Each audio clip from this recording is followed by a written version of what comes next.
Hello, I'm Jim Rich. I'm the chaplain at Acts Springhouse Estates, and I'm glad to be with you for another Acts devotional video. The last time I had a video, we were looking at the life of David and how he was able to strengthen himself, and he had sort of a checklist that he went through in a particular episode in his life that was actually quite difficult.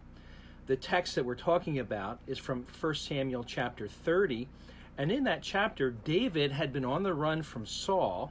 And while he was on the run, he decided to actually make alliances with the Philistines, who were Israel's sworn enemy. And David was actually making raids on some of the local tribes in the area on behalf of the Philistines. And he was capturing a lot of the spoils of war and passing them over to a local Philistine king named Achish. And David actually marched out one time with the Philistines to march up against the Israelites. And the leader of the Philistines said that they needed to send David and his 600 men back to their camp because they didn't want any Israelites in this battle. And when David and his men got back to the camp, they found out that a local tribe had raided their camp, carried off all the women and children, and burned the camp. And David's men were so distraught that they actually turned on him and were going to mutiny. And David was completely isolated and alone and had really no one to turn to, except the passage in 1 Samuel 30, verse 6 says, "But David strengthened himself in Yahweh his God." And so that's a very important marker for us as we think about that. We're going to go through the checklist item by item, and today we're going to look at one of the things that David no doubt ran through his mind as he was thinking, wow, how do I handle this extreme situation? And no doubt he drew from his past experience of the Lord when he was a shepherd. He knew that the Lord was with him because he defeated a lion and a bear with his bare hands. And because the Lord was providing for him then, David was quite confident that he could provide for him in the present. And so one of the major points on David's checklist that he went through is that my God forgives. And that's a really important point for all of us to keep in mind. Now, for David, it seemed like it didn't dawn on him till after this crisis really hit its major point that he had been doing things that were really not proper for a man in his position to do. He had been siding with Israel's enemies, and in essence, God's enemies, and he had been actually helping them out, even though he thought he was helping himself out.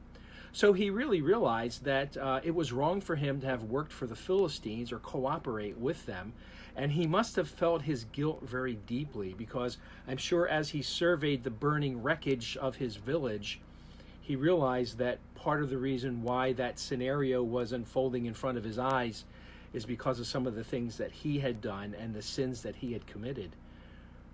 But as he ransacked his mind about what he knew about God, he came upon the realization and the reality that God is, in fact, a forgiving God, which is probably why he wrote in Psalm 130, "If you, O Lord, kept a record of sins, O Lord, who could stand? But with you there is forgiveness, therefore you are feared."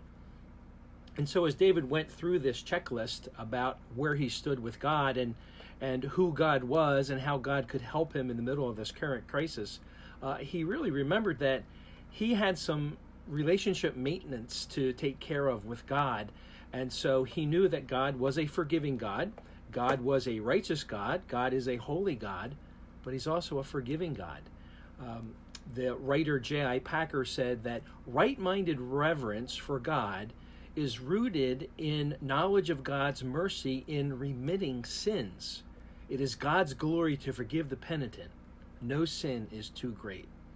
And so whatever we're struggling with in our lives, whatever sins come up on our radar and plague our conscience, we can use David's checklist and we can go to the Lord in repentance and penitence and faith, knowing that God is a forgiving God and he will forgive us, he will pardon us, and he will restore us. That's the good news of the gospel, that God works that way through Jesus Christ. Well, it was good to be with you, and I hope you have a blessed day in the Lord today.